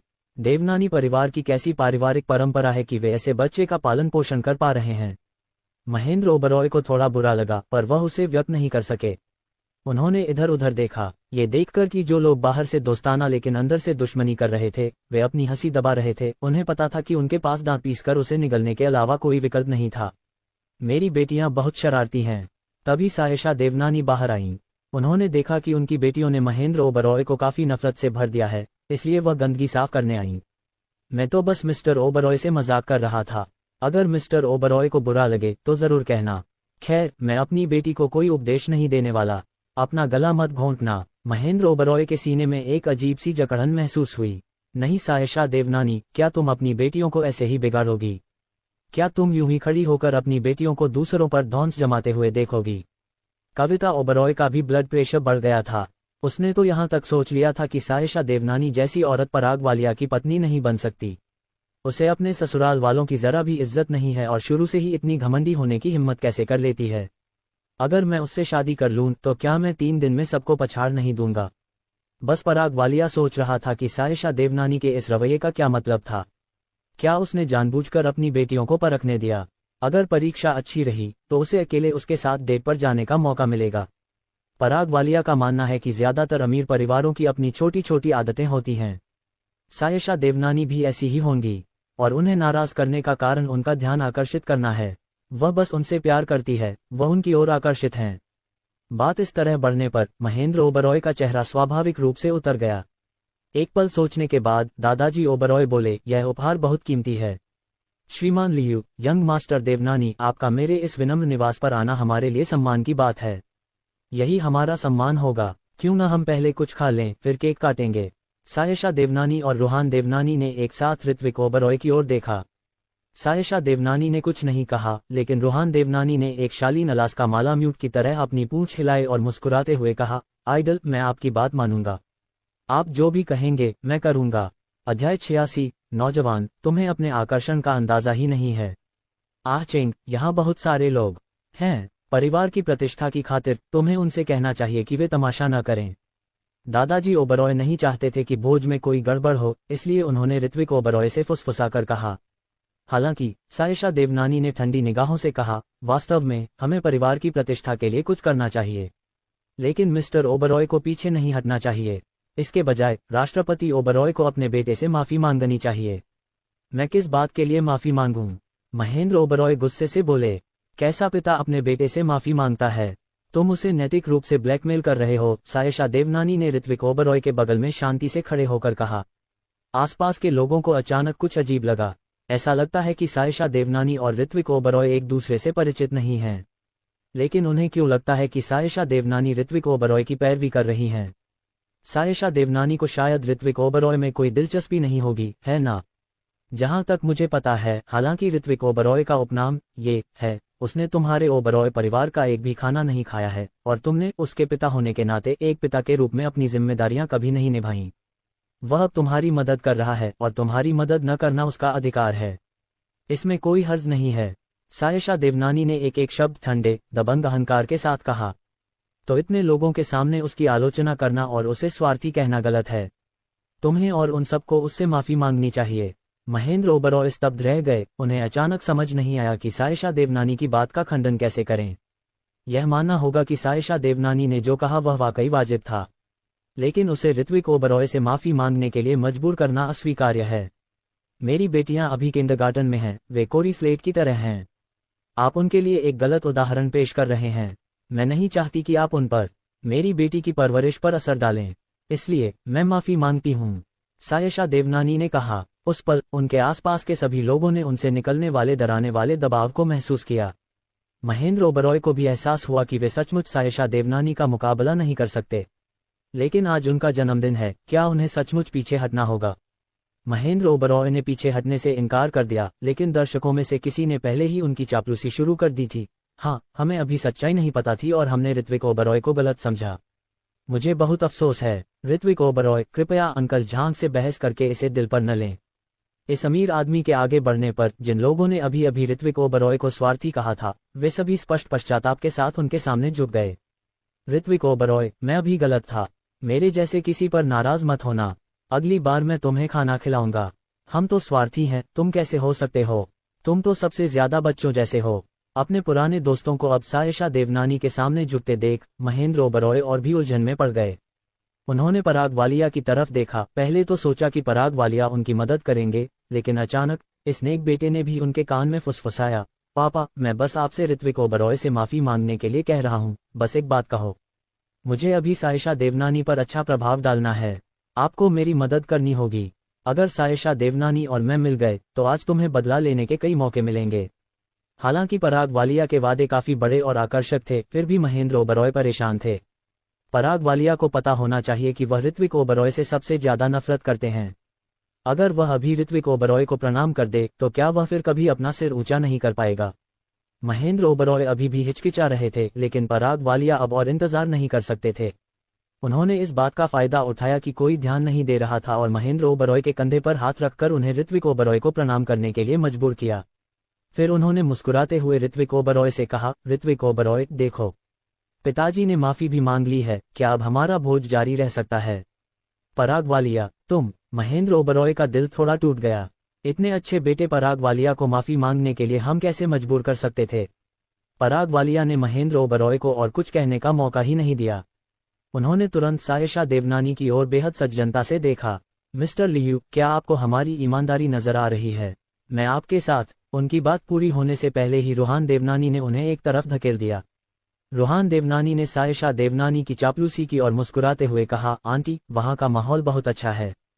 क्या हम दादाजी ओबरॉय को वहाँ बिठा लें? सायशा देवनानी ने ऋत्विक ओबरॉय की तरफ देखा और उन्हें देखते ही उनकी बर्फीली निगाहें पिघल गईं। ऋत्विक ओबरॉय, क्या तुम्हें लगता है कि यह ठीक रहेगा? ऋत्विक ओबरॉय को उसकी निगाहों से एक गर्माहट महसूस हुई। बिल्कुल ठीक रहेगा। उसके बाद पराग वालिया और उसके दोनों साथी पूरी तरह से अनसुने रह गए और बस देखते रहे जब ऋत्विक ओबरॉय, सायशा देवनानी, रूहान देवनानी और चारों छोटी बच्चियां दादाजी ओबरॉय और उनके समूह के साथ एक तरफ चले गए। महेंद्र ओबरॉय ने पराग वालिया को कुछ असंतुष्ट भाव से देखा। तुम अभी मेरे साथ ऐसा व्यवहार कैसे कर सकते हो? तुम्हें तो साफ पता था। पापा, मुझे ऋत्विक ओबरॉय की नजरों से भी डर लग रहा था। पता है, मेरे पास कोई चारा नहीं था। ऋत्विक ओबरॉय हम पर हुक्म चलाने के आदी हैं क्योंकि उनके साथ रूहान देवनानी भी हैं। पराग वालिया ने आह भरी और दुखी होकर कहा, जाहिर है कि राष्ट्रपति देवनानी मेरे लिए आए थे और उन्होंने मेरा खास ख्याल रखा था, लेकिन अभी ऋत्विक ओबरॉय ने जानबूझकर रूहान देवनानी को दखलंदाजी करने दी। मुझे बहुत दुख है कि मैं अभी राष्ट्रपति देवनानी के साथ नहीं रह सकता। हाँ, मुझे समझ आ गया है। ऋत्विक ओबरॉय हमारे पक्ष में नहीं हैं। वो जानबूझकर लोगों को हमें परेशान करने दे रही है। कविता ओबरॉय ने सहमति में सिर हिलाया। वो ऋत्विक ओबरॉय की पहले की उपेक्षा पर भी गुस्से में थीं। वो समझ नहीं पा रही थीं कि ऋत्विक ओबरॉय उनसे अच्छी बातें क्यों नहीं कह सकते और पराग वालिया की तरह उनका सम्मान क्यों नहीं कर सकते। क्या ऐसा नहीं कहा जाता कि बेटे अपनी माँ के पिछले जन्मों में बनाए गए कर्मों के बंधन होते हैं? ऋत्विक ओबरॉय को उनसे कोई संबंध क्यों नहीं दिखता? पराग वालिया ने सिर हिलाया और फिर कविता ओबरॉय से बात करने लगे। माँ, चिंता मत करो, मैं ऋत्विक ओबरॉय जैसा नहीं हूँ। जब मैं सायशा देवनानी से शादी करूंगा तो उसे जमीन पर घुटनों के बल बिठाकर तुम्हारे सामने झुकने को कहूंगा। सायशा देवनानी के सारे कीमती गहने तुम्हें दे दिए जाएंगे ताकि तुम दूसरों के सामने दिखा सको। कविता ओबरॉय ये सुनकर बहुत खुश हुईं। उन्होंने पराग वालिया का हाथ पकड़ा और कहा, तो माँ तुम्हारे आशीर्वाद का बेसब्री से इंतजार करेंगी। महेंद्र ओबरॉय शांत हुए और मन ही मन सोचा कि उन्हें अभी भी अपने बेटे पराग वालिया पर भरोसा करना चाहिए। सिर्फ पराग वालिया ही सायशा देवनानी का दिल जीत पाएगा और उसे भीड़ से अलग पहचान दिला पाएगा। जैसे ही सायशा देवनानी और बाकी लोग ऋत्विक ओबरॉय के साथ गोलमेज पर बैठे, उनके आसपास के लोगों ने उनकी तरफ देखा। लोपा जोशी और वहां खड़ी बाकी लोग इस बारे में बात करने से खुद को रोक नहीं पाईं। ऋत्विक ओबरॉय वाकई बहुत काबिल हैं। सायशा देवनानी जैसी मजबूत महिला भी उनके साथ बहुत विनम्र हैं। मुझे पता था कि दादाजी ओबरॉय जिसे इतना महत्व देते हैं वह कोई साधारण इंसान नहीं हो सकता। बाद में मुझसे बहस मत करना, मैं पहले ऋत्विक ओबरॉय से दोस्ती करना चाहती हूँ। बेवकूफ, आजकल तो बस हुनर की बात है, कोई चालाकी नहीं कर सकता। सिया सिन्हा, शायद तुम्हें ऋत्विक ओबरॉय पसंद नहीं है ना? किसी ने अलग थलग सिया सिन्हा से पूछा। सिया सिन्हा, जो बौद्ध प्रार्थना की मालाओं को देख रही थी, अचानक अपनी कल्पना से बाहर आए। मुझे पसंद नहीं, ये कहकर वह हाथ में लिए प्रार्थना की मालाओं से खेलती रही। लोपा जोशी और उनकी सहेलियां मौके का फायदा उठाकर ऋत्विक ओबरॉय के पास इकट्ठा हो गईं। वे सायशा देवनानी की आंखों में कातिलाना चमक से बिल्कुल बेखबर थीं। इसके बजाय वे अपने बालों को आकर्षक ढंग से सहला रही थीं या कुछ और कर रही थीं। ऋत्विक ओबरॉय का ध्यान अपनी ओर खींचने की कोशिश कर रही थीं। ऋत्विक जी, मैंने अभी किसी को कहते सुना कि तुम खेल खेल सकते हो। तुम बहुत कमाल के हो। मैं भी खेल खेलना सीखना चाहती हूँ, क्या तुम मेरी मदद कर सकते हो? एक लड़की के बोलने के बाद नन्ही लाडो ने उसे एक बिजनेस कार्ड दिया। आंटी, यह एक गेम बूस्टर सेवा है। जब तक आप भुगतान करती हैं, मैं आपको किसी भी रैंक तक बढ़ा सकता हूँ। नहीं, मैं असल में, महिला अचंभित रह गई। नहीं आंटी, आपको एक पेशेवर गेम बूस्टर की जरूरत है। छोटी लाडो मुस्कुरा रही थी, लेकिन उसका स्वर बेहद डराने वाला था। महिला को अचानक अपने शरीर में ठंडक महसूस हुई। उसने अपना मुंह खोला तो पाया कि छोटी लाडो की आंखें छुरी की तरह ठंडी थीं, मानो वे उसे टुकड़े टुकड़े कर रही हों। वह तुरंत डर गई, बिजनेस कार्ड उठाया और मुस्कुराते हुए कुछ कदम पीछे हट गई। उसे इस हालत में देखकर कई महिलाओं ने घृणा से खुद से कहा, बेकार। फिर वे चारों ओर इकट्ठा हो गईं। ऋत्विक जी, क्या आपको लगता है कि मेरा अच्छा लग रहा है? ऋत्विक जी, क्या आपको गोल्फ खेलना पसंद है? क्या हम साथ चलें? ऋत्विक जी, क्या आपको आउटडोर कैंपिंग में रुचि है? इस वीकेंड हम साथ में पहाड़ों पर चलें तो कैसा रहेगा? ऋत्विक जी। उनकी आवाजें इतनी मधुर और मधुर थीं कि मानो पानी टपक रहा हो, लेकिन ऋत्विक ओबरॉय की मंजूरी मिलने से पहले ही उन्होंने देखा कि सायशा देवनानी के हाथ का गिलास टूट गया था। चारों छोटी बच्चियों के जूस के कप भी टूट गए थे। चारों बच्चे, एक वयस्क और 4 बच्चे, लगभग एक जैसे हाव भाव और चाल ढाल के साथ एक साथ चिल्लाए, कितना शोर! सभी सुंदरी हैं। ओ कितना डरावना! वे बहुत डरावनी लग रही हैं। ऐसा लग रहा है मानो हड्डियां कांच की तरह बिखर जाएंगी। इससे पहले कि वे पीछे हट पाती, सिया सिन्हा वहां आ पहुंची। उन्होंने आसानी से लड़कियों को एक तरफ धकेल दिया और ऋत्विक ओबरॉय के बगल में शान और शालीनता से बैठ गईं। उन्होंने सायशा देवनानी और छोटी बच्चियों की ओर शांति से थोड़ा सा सिर हिलाया। आप सभी से मिलकर अच्छा लगा, मैं सिया सिन्हा हूँ। सायशा देवनानी की आंखों में एक गहरी चमक चमक उठी और वह सिर हिलाया। सायशा देवनानी। रूहान देवनानी ने दोनों महिलाओं की तरफ देखा, फिर ऋत्विक ओबरॉय से फुसफुसाए, क्या आपको नहीं लगता कि उनके बीच कोई चिंगारी है? ऋत्विक ओबरॉय ने सायशा देवनानी की तरफ देखा, फिर सिया सिन्हा की तरफ, लेकिन उन्हें कुछ भी गड़बड़ नजर नहीं आई। क्या वे सामान्य व्यवहार नहीं कर रही हैं? रूहान देवनानी ने उनके कंधे पर थपथपाया। युवक, तुम्हें पता भी नहीं है कि तुम कितने आकर्षक हो। अध्याय 87 सीधा स्वीकारोक्ति। यह सुनकर ऋत्विक ओबरॉय ने सिया सिन्हा की तरफ देखा और अचानक महसूस किया कि वह भी उनके साथ ब्लाइंड डेट पर आई हैं। बूढ़े मास्टर सी, जो किनारे खड़े थे, दादाजी ओबरॉय से कह रहे थे, बूढ़े, ये आपका पोता इतना होनहार है, आप उसे छिपाकर क्यों रख रहे हैं? इसके अलावा मेरा बेटा अचेंग हमेशा से ही शांत स्वभाव का रहा है और युनताओ व बाकियों के लिए मुश्किलें खड़ी नहीं करना चाहता। दादाजी सी सिकुड़ी हुई आंखों से मुस्कुराए। हाँ, ऋत्विक ओबरॉय ने महेंद्र ओबरॉय के लिए मुश्किलें खड़ी नहीं की, लेकिन अब देवनानी परिवार वालों ने महेंद्र ओबरॉय के मुंह पर तमाचा जड़ दिया है। दादाजी सी मन ही मन खुश हुए। उन्होंने कभी नहीं सोचा था कि सिया सिन्हा का रिश्ता पराग वालिया से हो, वरना उनकी पोती का भविष्य सचमुच बर्बाद हो जाता। ये सोचकर बूढ़े मास्टर सी ने ऋत्विक ओबरॉय की ओर और भी अधिक प्रशंसा से देखा और मुस्कुराते हुए पूछा, आचेंग, क्या मनोरंजन जगत में लोगों को कैजुअली डेट करने की इजाजत नहीं है? ये सुनते ही ऋत्विक ओबरॉय ने तुरंत जवाब दिया, ये कंपनी की जरूरतों और पोजीशन पर भी निर्भर करता है। जो लोग आइडल का रास्ता अपनाते हैं वे आसानी से प्यार में नहीं पड़ सकते, उन्हें अपने प्रशंसकों के प्रति जिम्मेदार होना चाहिए। क्या तुम आइडल का रास्ता अपना रहे हो? बूढ़े मास्टर सी ने फिर पूछा। ऋत्विक ओबरॉय अचंभित रह गए, फिर उन्होंने सिर हिलाया, बिल्कुल नहीं। तो तुम डेटिंग के काबिल हो? इतना कहकर दादाजी सी ने दादा ओबरॉय की तरफ देखा और हंसे, लगता है तुम जल्द ही अपने परपोते को गोद में ले पाओगे। दादा ओबरॉय को ये बातें सुनकर बहुत अच्छा लगा और वे खिलखिलाकर हंसे, जरूर। अगर मेरे ऋत्विक ओबरॉय का बच्चा होगा तो वह जरूर खूबसूरत होगा। दोनों बुजुर्ग आपस में बातें कर रहे थे और ऋत्विक ओबरॉय उनके मतलब को अच्छी तरह समझ गए थे। वे उसे सिया सिन्हा से मिलाने की कोशिश कर रहे थे। ऋत्विक ओबरॉय सिया सिन्हा को नापसंद नहीं करते थे, लेकिन वह उन्हें पसंद भी नहीं करते थे और अवचेतन रूप से उन्हें अपना दोस्त भी मानते थे। ऋत्विक ओबरॉय जब विचार कर रहे थे, अचानक एक हाथ उनके पैर पर आ टिका। फिर वह हाथ धीरे से ऊपर की ओर बढ़ा और अंत में उनके हाथ को पकड़ लिया। उनकी उंगलियां आपस में उलझ गईं। नाजुक और मुलायम हथेलियां पुरुषों की खुरदरी हथेलियों से अलग होती हैं। जब आप उन्हें छूते हैं तो आपके दिल में भावनाओं की एक लहर कथनीय रूप से उमड़ पड़ती है। ऋत्विक ओबरॉय के लिए ये कार्रवाई काफी अचानक थी और उन्हें ऐसा लगा जैसे उनके भीतर अचानक आग का एक गोला भड़क उठा हो। मेरी हथेलियां गर्म हैं और मेरा दिल भी। पकड़े जाने के डर से उन्होंने तुरंत अपने खाली हाथ से अपने बगल में रखे बर्फ के पानी को उठाया और बड़े घूंटों में पी। हालांकि उसकी उंगलियां पंखों की तरह धीरे धीरे चल रही थीं, ऋत्विक ओबरॉय की हथेली पर आकृतियां बना रही थीं। ऐसा लग रहा था जैसे कोई बिल्ली का बच्चा उसके दिल को कुरेद रहा हो।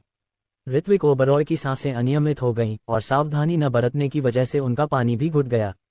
खांसी खांसी खांसी। ये देखकर सायशा देवनानी उसे एक कप गर्म पानी देने ही वाली थी कि उन्होंने देखा कि एक और गोरा और पतला हाथ ऋत्विक ओबरॉय के पीछे आ गया। दूसरे व्यक्ति की हरकतें बहुत कोमल और हल्की थीं। भैया ऋत्विक ओबरॉय, धीरे करो। सिया सिन्हा, जो आमतौर पर इतनी गुमसुम रहती थी, के लिए अचानक उन्हें भैया कहना बिल्कुल अलग बात थी। ऋत्विक ओबरॉय स्तब्ध रह गए और एक पल के लिए उन्हें होश ही नहीं आया। सिया सिन्हा को जैसे पता ही नहीं था कि वो जो कर रही हैं उसमें कुछ गड़बड़ है। वो शांति से पास आईं और एक और गिलास गर्म पानी ले आईं। बर्फ का पानी पीने से बेहतर है थोड़ा गर्म पानी पीना, सिया सिन्हा ने धीरे से कहा। उसके सौम्य व्यवहार ने उसके आसपास मौजूद कई पुरुषों का ध्यान अपनी ओर खींचा। भोज में मौजूद कुछ ही पुरुषों ने सायशा देवनानी को घूरने की हिम्मत की, क्योंकि सभी को अपने और सायशा देवनानी के बीच का अंतर पता था। भले ही कोई शीर्ष महिला उद्योगपति फूल की तरह सुंदर और बेजोड़ आकर्षण वाली हो, फिर भी वह अप्राप्य है। लेकिन सिया सिन्हा अलग हैं। हालांकि वह थोड़ी अलग थलग हैं, कम से कम आम लोग अगर मेहनत करें तो इस अप्राप्य फूल को तोड़ तो सकते हैं। दादाजी ओबरॉय को भी लगा कि सिया सिन्हा ऋत्विक ओबरॉय के लिए ज्यादा उपयुक्त हैं, इसलिए उन्होंने मुस्कुराते हुए दादाजी सी से कहा, देखो, इन भाई बहनों की आपस में बहुत बनती है। उन शब्दों का अर्थ आसपास मौजूद सभी लोगों को स्पष्ट था। छोटी बच्चियां, जो पहले ही छोटा गिलास तोड़ चुकी थीं, अब और भी दुखी थीं। खासकर छोटे छोटे चिपचिपे चावल के गोले। हालांकि वो ज्यादा बात नहीं करती, पर असल में वो सायशा देवनानी से भी ज्यादा ईर्ष्यालु है। उस पल उसे लगा कि जिस पिता को ढूंढने में उसने इतनी मेहनत की थी, उसका फायदा उठाया जाने वाला है। मैं दुखी हूँ, मैं बहुत दुखी हूँ। बच्ची क्या करना चाहती है? तभी नन्ही रसगुल्ला कुर्सी से कूद पड़ी और ऋत्विक ओबरॉय और सिया सिन्हा के बीच दौड़ती हुई आ गई। उसने जानबूझकर अपने शरीर का इस्तेमाल करके सिया सिन्हा और ऋत्विक ओबरॉय को रोका, फिर बड़े ही उत्सुक भाव से पूछा, आंटी, क्या आपका कोई भाई है? सिया सिन्हा को समझ नहीं आया कि जियाओ टांगुआन ने अचानक ऐसा क्यों पूछा, पर फिर भी उसने धीरे से कहा, हाँ, आंटी के 3 बड़े भाई हैं। ओह, आंटी का अपना भाई है। तो फिर आंटी अपने भाई के साथ क्यों नहीं जाती और अंकल ऋत्विक ओबरॉय को ढूंढने जाती है? अंकल ऋत्विक ओबरॉय तुम्हारे भाई नहीं हैं और होंगे भी नहीं। नन्ही रसगुल्ला ने अपनी मां की ओर देखते हुए कहा, मम्मी, आप सहमत हैं, है ना? हम किसी भी भाई को गोद तो नहीं ले सकते और न ही किसी और के भाई को चुरा सकते हैं, है ना? सायशा देवनानी का चेहरा अपेक्षाकृत शांत रहा, लेकिन उनके होठों के कोने थोड़े ऊपर उठे हुए थे। मेरी बेटी, मेरी जैविक बेटी। एक महिला का अंतर्ज्ञान आमतौर पर बहुत सटीक होता है। इसके अलावा सिया सिन्हा शुरू से ही सायशा देवनानी की आंखों में अधिकार जता सकती थी, इसलिए जियाओ टांगुआन के ऐसा कहने के तुरंत बाद वह समझ गईं। वह नाराज नहीं थी, इसके बजाय वह धीरे से मुस्कुराईं और उदारता से बोली, मेरे प्यारे सही कह रहे हैं। मैं वाकई किसी भी भाई को पहचान नहीं सकती। अब से मैं उन्हें ऋत्विक ओबरॉय कहूंगी। बोलते हुए उसने ऋत्विक ओबरॉय की तरफ देखा और अपना एक हाथ आगे बढ़ाया। ऋत्विक ओबरॉय, अब से तुम मुझे छोटी बहन की तरह नहीं रख सकते। तुम्हें मेरे साथ एक परिपक्व महिला की तरह व्यवहार करना चाहिए। इसका मतलब है कि वह ऋत्विक ओबरॉय से एक महिला के रूप में संपर्क करेगी। भविष्य में एक महिला और पुरुष का रिश्ता प्रेमियों और जीवन साथी का होता है। ऋत्विक ओबरॉय ने हल्के से भौहें चढ़ाईं। अचानक सिया सिन्हा का आशय समझ गया। ये थोड़ा परेशानी भरा था, उसे अस्वीकार करने का एक उपयुक्त अवसर ढूंढना था। इस समय सायशा देवनानी ने अपनी पकड़ ढीली नहीं की, बल्कि उसने उसे और भी कस लिया। कसकर पकड़े जाने के इस एहसास ने ऋत्विक ओबरॉय को गलतफहमी में डाल दिया। ऐसा लग रहा था जैसे सायशा देवनानी उसे किसी भी क्षण पूरी तरह से कैद कर सकती हैं। ऋत्विक ओबरॉय, क्या तुम सिया सिन्हा से दोस्ती करना चाहोगे? सिया सिन्हा सीधे पूछती रही। सायशा देवनानी की आंखें ठंडी थीं जब उन्होंने ऋत्विक ओबरॉय के पैर को हल्के से अपने पैर से छुआ। फिर उनका पैर धीरे से उनके टखने से रगड़ रहा था। इस तरह का स्पर्श वाकई स्पष्ट है। खास बात यह है कि यह सायशा देवनानी के सामान्य रूप से अलग लगता है। ये गहरा विरोधाभास और लोगों की नजरों के सामने चोरी करने का रोमांच एक रोमांच पैदा करता है। ऋत्विक ओबरॉय को लगा जैसे वह पागल हो रहा है। पहले सिया सिन्हा ने अपनी भावनाएं व्यक्त की और फिर सायशा देवनानी ने उसे छेड़ा। उधर पराग वालिया ने दूर से देखा कि दोनों महिलाएं ऋत्विक ओबरॉय को घूर रही थीं और वह तुरंत नाराज हो गया। उसने दांत पीसते हुए कविता ओबरॉय से कहा, माँ, ऋत्विक ओबरॉय तो सचमुच कमीना है। उसने जानबूझकर उस औरत को बहकाया जो मेरी है। अध्याय 88 सबसे अच्छा। बस एक संयोग। कविता ओबरॉय भी ये देखकर दुखी थी कि ऋत्विक ओबरॉय के साथ कई महिलाएं थीं। उसने महेंद्र ओबरॉय को कोहनी से धक्का दिया और चिढ़कर बोली, देखो, ये तुम्हारा बेटा है, बिल्कुल तुम्हारी तरह। कितनी औरतों को आकर्षित कर रहा है। महेंद्र ओबरॉय ने भौहें चढ़ाईं और नाराजगी से कहा, बकवास मत करो। मैं हमेशा तुम्हारे साथ रहा हूं और मैंने किसी और औरत को छुआ तक नहीं। कौन यकीन करेगा, तुम तो पहले भी ऐसे ही थे, कविता ओबरॉय ने कहते हुए आंखें घुमाईं। महेंद्र ओबरॉय ने उसे घूर कर देखा। यहाँ इतने सारे लोग हैं, क्या तुम सच में मेरी इज्जत खराब करना चाहती हो? पराग वालिया को भी डर था कि कविता ओबरॉय ये बात बता देंगी, इसलिए वो झट से मुस्कुराया, लेकिन उसकी आंखों में खौफनाक भाव था जब उसने कहा, पापा, मम्मी, बहस बंद करो। लगता है अब तोहफे खोलने का समय हो गया है। ऋत्विक ओबरॉय के लिए मैंने जो बनाया था उसे मत भूलना। ये सुनकर महेंद्र ओबरॉय तुरंत हंस पड़े। हाँ, मैं कैसे भूल सकता हूँ कि मुझे अभी तोहफे खोलने हैं। पराग वालिया ने अपनी ठुड्डी सहलाते हुए मन ही मन व्यंग्य किया। तो क्या हुआ अगर ऋत्विक ओबरॉय पर अब कई औरतें ध्यान दे रही हैं? इसका मतलब है कि उसे अपने जाल में फंसना ही होगा। वह ऋत्विक ओबरॉय के साथ ऐसे खेल रहा था जैसे किसी कुत्ते के साथ खेल रहा हो। उसके लिए यह बेहद आसान था। मन बनाकर पराग वालिया ने ताली बजाई और सबसे कहा, देवियों और सज्जनों, अब सबसे रोमांचक हिस्सा आता है। मेरे पिताजी के तोहफे खोलने का समय आ गया है। क्या आप सब जानना चाहते हैं कि मेरे पिताजी को इस साल उनके जन्मदिन पर क्या मिला? ये सुनकर सबकी नजरें एक दूसरे को हैरानी से देखने लगी। उनके चेहरे के भाव अलग अलग थे। मैंने सुना है कि पराग वालिया ने आज महेंद्र ओबरॉय को सबसे अलग दिखाने के लिए 18 जन्मदिन के तोहफे तैयार किए हैं। मुझे उत्सुकता है कि ऋत्विक ओबरॉय का बेटा क्या बना रहा है। ये सही है। देवनानी परिवार के कनेक्शन से ऋत्विक ओबरॉय शायद महेंद्र ओबरॉय को कोई प्रोजेक्ट या कुछ और दे देंगे। हमें निराश मत करो, ये हमारे दिलों को छूने वाला एक बेहतरीन तोहफा होना चाहिए। पराग वालिया ने उनकी बातें सुनी, उनके होठों पर मुस्कान आ गई। हाँ, वह चाहते थे कि ऋत्विक ओबरॉय द्वारा दिए गए तोहफे की सभी को परवाह हो। आप ऋत्विक ओबरॉय को इसी तरह तड़पते हुए देखेंगे। इसलिए ऋत्विक ओबरॉय द्वारा सभी की भावनाओं को भड़काने के बाद वह सीधे ऋत्विक ओबरॉय की ओर चल पड़े। उन्होंने ऋत्विक ओबरॉय की उन दोनों महिलाओं के साथ बातचीत को बीच में ही रोक दिया, उदारता से मुस्कुराए और कहा, ऋत्विक ओबरॉय, मुझे पता है कि तुम हमेशा से बहुत बच्चों जैसे रहे हो और इस बार तुमने पिताजी के लिए जो तोहफा तैयार किया था वह मेरे तोहफे से बेहतर था। मैं तुम्हारे जितना अच्छा नहीं हूँ।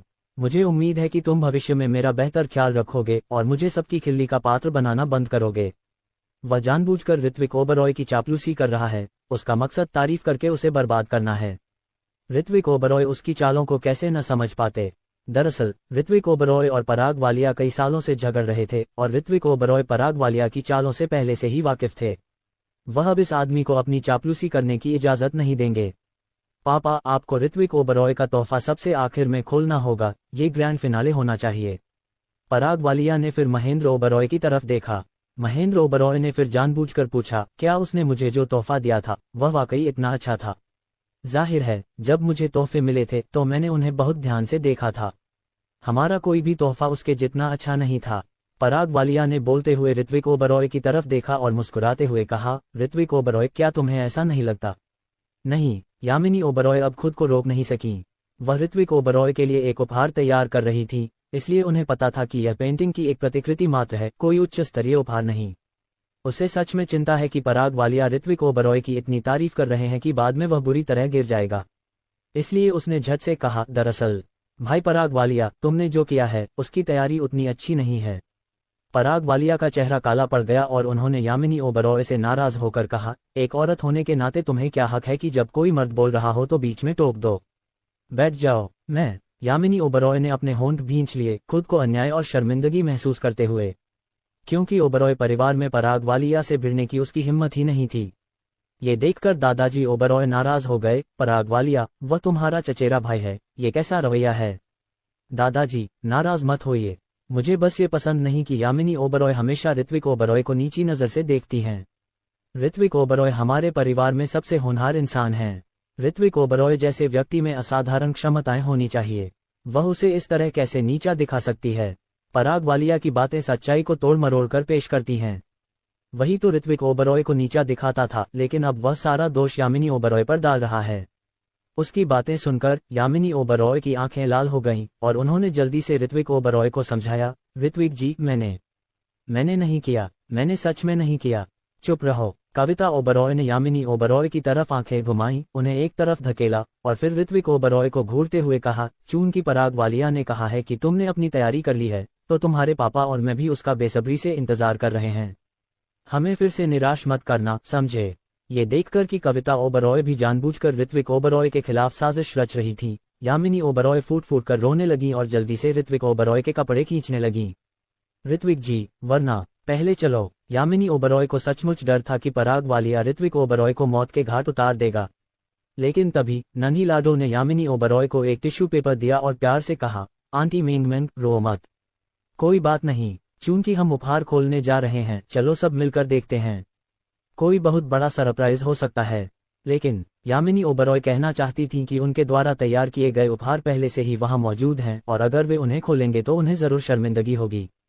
अगर देवनानी परिवार ऋत्विक ओबरॉय की मदद भी कर दे तो भी बहुत देर हो चुकी होगी। ये सोचकर यामिनी ओबरॉय की चिंता बढ़ती गई और उनकी आंखों से आंसू बहने लगे।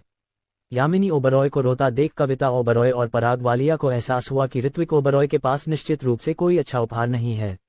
माँ और बेटे ने एक दूसरे को देखा और दोनों ने गुप्त रूप से योजना बनाई कि बाद में ऋत्विक ओबरॉय को कैसे दबाया जाए। पराग वालिया ने ऋत्विक ओबरॉय को कोई मौका नहीं दिया, वह सीधे उनके पास गए, माइक्रोफोन पकड़ा और भीड़ को संबोधित किया, सब लोग, चलो अब उपहार खोलना शुरू करते हैं। काश मेरे पिताजी हर साल इस दिन इतने ही खुश होते। ऋत्विक ओबरॉय ने उनके जानबूझकर उकसाने वाले हाव भाव देखे और उनके होठों पर उपहास का भाव तैर गया। पराग वालिया को खुद नहीं लगा कि वह किसी युवा मास्टर जैसे लग रहे हैं, बल्कि किसी शादी के मेजबान जैसे लग रहे हैं। पराग वालिया शादी के मेजबान जैसे क्यों लग रहे हैं? पास खड़े रूहान देवनानी को भी ऐसा ही लगा और उन्होंने सायशा देवनानी से जोर से कहा, आंटी, अगली बार जब किसी कंपनी के कर्मचारी की शादी हो और हमें मेजबान रखने की जरूरत हो तो पराग वालिया की सिफारिश करते हैं ताकि वह कुछ ज्यादा पैसे कमा सके। सायशा देवनानी मुस्कुराई और सिर हिलाया, अच्छा विचार है। ये सुनकर आसपास मौजूद लोग हंसे बिना नहीं रह सके। कहना पड़ेगा, देवनानी परिवार वाकई चालाक है। ओबरॉय परिवार को आज रात उनसे कोई फायदा नहीं हुआ। वे इसी लायक हैं। देखो पराग वालिया कितना हाई प्रोफाइल है, जाहिर है वो देवनानी परिवार से मुसीबत मोल ले रहा है। पता नहीं क्यों, पर मुझे तो बस यही लग रहा है कि सायशा देवनानी ऋत्विक ओबरॉय की बहुत परवाह करती है। क्या सोच रही हो? सायशा देवनानी जैसी औरत को किसी मर्द की जरूरत नहीं होती। वो किसी मर्द पर ध्यान ही नहीं देगी। हालांकि किसी ने भी ध्यान नहीं दिया कि नन्ही लाडो एक हाथ से ऋत्विक ओबरॉय का और दूसरे हाथ से सायशा देवनानी का हाथ पकड़े हुए थी और जानबूझकर दोनों को पास ला रही थी। किनारे खड़ी सिया सिन्हा ये साफ देख सकती थी। सायशा देवनानी को एक मर्द की जरूरत है और वो मर्द है ऋत्विक ओबरॉय। सिया सिन्हा जानती थी कि अगर उसे ऋत्विक ओबरॉय के साथ रहना है तो उसे पहले सायशा देवनानी को हराना होगा। हमें ये भी तय करना होगा कि सायशा देवनानी का बच्चा कौन है। आदर्श रूप से ऋत्विक ओबरॉय से उनकी समानता महज एक संयोग होनी चाहिए। अध्याय 89। मैं आज रात सुर्खियों में रहूंगी। यह एक उपहार है जो मेरी माँ ने मेरे पिता के लिए खास तौर पर तैयार किया है। पराग वालिया ने गर्व से कविता ओबरॉय के उपहार को सभी को दिखाया। यह नीले और सफेद रंग की एक प्राचीन चीनी मिट्टी की वस्तु थी। ये पिछली नीलामी की एक दुर्लभ वस्तु थी, इसलिए जैसे ही यह सामने आई कई लोगों ने इसकी प्रशंसा की। कविता ओबरॉय ने गर्व से सभी की ओर सिर हिलाया और मुस्कुराते हुए कहा, ये कुछ भी नहीं है, बस मेरा बेटा पराग वालिया काबिल है और मुझे हर महीने कई मिलियन युआन पॉकेट मनी देता है, इसलिए मेरे पास अपने पति के लिए इतनी अच्छी चीजें खरीदने के लिए पैसे हैं। उसने जो कहा वह दरअसल थोड़ा बड़ा चढ़ाकर कहा गया था। ओबरॉय परिवार में हर कोई जानता था कि पराग वालिया उसे महीने में केवल 6 या 7 लाख रुपए ही देते थे। लेकिन कविता ओबरॉय जैसी घमंडी औरत की नज़र में ये घमंड की बात थी। जैसी कि उम्मीद थी, ये सुनने वाले सभी लोगों ने पराग वालिया की पुत्रवत और योग्य होने की तारीफ की और कहा कि उसने अपनी मां को वादे के मुताबिक पैसे दिए। कविता ओबरॉय ने ऋत्विक ओबरॉय को तिरस्कार से देखा और जानबूझकर उसके करीब आकर बोली, देखो, तुम में काबिलियत ही नहीं है। अगर तुम पैसे नहीं कमा सकते तो रिश्ते होना बेकार है। ऋत्विक ओबरॉय कविता ओबरॉय से बहस नहीं करना चाहता था। वह जानता था कि उसकी मां ने कभी उसका सम्मान नहीं किया। जब वह पहली बार राजधानी लौटा तो उसने इस परिवार को भी अपने जैसा बनाने के बारे में सोचा था। अब उसे उनकी राय की परवाह नहीं है, खासकर उस मां की जिसने उसे कभी पाला नहीं। दूसरों के उपहारों का परिचय देने के बाद पराग वालिया ने अपने उपहार ढूंढने शुरू किए और फिर उसने जानबूझकर अपने उपहार को ऋत्विक ओबरॉय और यामिनी ओबरॉय के उपहारों के साथ मिला दिया। अरे, ये सारे डिब्बे एक जैसे हैं। लगता है ऋत्विक ओबरॉय, यामिनी ओबरॉय और मेरे मन में भी यही ख्याल आया होगा, पराग वालिया ने जानबूझकर कहा। सबकी नजरें तोहफे पर टिकी थीं। जैसे एक जैसे कपड़े पहनने पर अगर आपको एक जैसा तोहफा मिले तो लोग समझ जाएंगे कि उसमें कुछ तो खास है, भले ही कोई कुछ कहे नहीं। ऋत्विक ओबरॉय, चलो सच कहूं तो मैं तुम्हारा तोहफा खोलूंगा और तुम मेरा, पराग वालिया ने ऋत्विक ओबरॉय को इशारा करते हुए कहा। यामिनी ओबरॉय गुस्से से लाल हो गईं। उन्होंने ऋत्विक ओबरॉय का हाथ पकड़ लिया और बोली, ऋत्विक जी, मत जाए। उसने जानबूझकर ऐसा किया है। उसे साफ साफ पता है कि तुम्हारे और मेरे पास क्या क्या तोहफे हैं, फिर भी वो मुझे इस तरह तंग करता है। यामिनी ओबरॉय को अफसोस हुआ। अगर उन्हें पता होता कि पराग वालिया यहाँ उनका इंतजार कर रहे हैं तो वो ऐसा तोहफा कभी नहीं खरीदती। ऋत्विक ओबरॉय जानते थे कि अगर वह अभी नहीं गए तो पराग वालिया सबका ध्यान खींचने के लिए कोई और तरकीब निकाल लेंगे। वह सायशा देवनानी और बाकियों के लिए मुसीबत नहीं बनना चाहते थे। तभी ऋत्विक ओबरॉय सीधे उनके पास पहुंचे। पराग वालिया ने सबके सामने कुछ ग्रीन एरो जैसा कहा, अरे यार, सच कहूं तो मैं बहुत घबरा रहा हूं। मुझे डर है कि ऋत्विक ओबरॉय का तोहफा बहुत अच्छा होगा और मुझे शर्मिंदगी होगी। प्लीज बाद में मुझ पर मत हंसना। अगर मेरा तोहफा ऋत्विक ओबरॉय जितना अच्छा नहीं हुआ तो प्लीज मेरा साथ देना। मेरी तरफ इशारा करके मत हंसना। वह जितनी ज्यादा ऋत्विक ओबरॉय की तारीफ करते उतनी ही सबकी ऋत्विक ओबरॉय के तोहफे में दिलचस्पी बढ़ती जाती। रूहान देवनानी और बाकियों को मजा भी आया और गुस्सा भी। पता चला कि पराग वालिया ने ग्रीन टी गर्ल बनने की कला में महारत हासिल कर ली थी। क्या वे बस ऋत्विक ओबरॉय के बुरे हाल का इंतजार कर रहे हैं? तुम क्या सोच रहे हो ऋत्विक ओबरॉय, क्या तुम घबराए नहीं? पराग वालिया ने जानबूझकर अपने सहायक की ओर देखते हुए पूछा। सहायक ने सिर हिलाया। पराग वालिया को पता था कि दूसरे पक्ष ने पहले ही तैयारी कर ली है। उन्होंने मुस्कुराते हुए कहा, यह एक संयोग है। ऋत्विक ओबरॉय और मैंने दोनों ने पेंटिंग्स तैयार की हैं और संयोग से इस हवेली में पारंपरिक चीनी चित्रकला के एक उस्ताद रहते हैं। मैं उनसे कुछ मार्गदर्शन चाहूंगा। पीट, क्या तुम उनसे मेरे लिए पूछ सकते हो? सहायक पीट तुरंत आगे बढ़ा और मुस्कुराते हुए बोला, यंग मास्टर खन्ना, उन उस्तादों ने सुना है कि यह जन्मदिन का भोज है और वे पहले से ही बाहर इंतजार कर रहे हैं। वे अध्यक्ष ओबरॉय को जन्मदिन की शुभकामनाएं देना चाहते हैं। हमारे पराग वालिया का इतना प्रभाव है, वे जिसे चाहें आमंत्रित कर सकते हैं। कविता ओबरॉय मुस्कुराई, मन ही मन सोच रही थी कि इस बार ऋत्विक ओबरॉय का अंत हो गया। यही पराग वालिया की निर्दयता भी छिपी है। उन्होंने न केवल ऋत्विक ओबरॉय की जमकर तारीफ की, बल्कि उस्ताद से धोखाधड़ी का पर्दाफाश भी करवाया, जिससे ऋत्विक ओबरॉय ट्रेंडिंग सर्च में सबसे ऊपर आ गए और उनकी बदनामी हुई।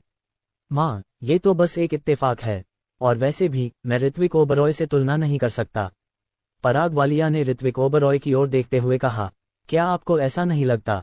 ऋत्विक ओबरॉय ने कुछ नहीं कहा। ठीक है, अगर आपके पास कोई योजना है तो उसे सामने लाएं। इसी समय दरवाजा खुला। 3 सफेद दाढ़ी वाले बुजुर्ग अपने सहायकों के साथ अंदर आए। पराग वालिया ने पहले अपने सहायक से चीनी चित्रकला संघ के कई निर्देशकों को आमंत्रित करने को कहा था, लेकिन अब उन्हें देखकर पराग वालिया खुद दंग रह गए। आसपास के लोगों ने उस नवागंतुक को पहचान लिया और उत्साह से चिल्लाए, अरे, क्या ये मास्टर कैलाश वामन नहीं हैं, त्रिवेणी संघ में पारंपरिक चीनी चित्रकला के सबसे बड़े उस्ताद?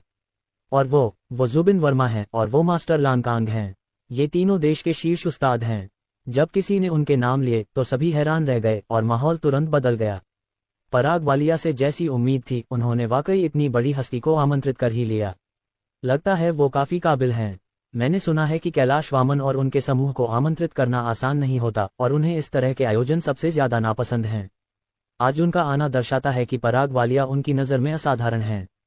मास्टर कैंगलान ने पहले बताया था कि उम्र के अंतर के बावजूद उन्होंने एक करीबी दोस्त बनाया है, और लगता है वो पराग वालिया ही हैं।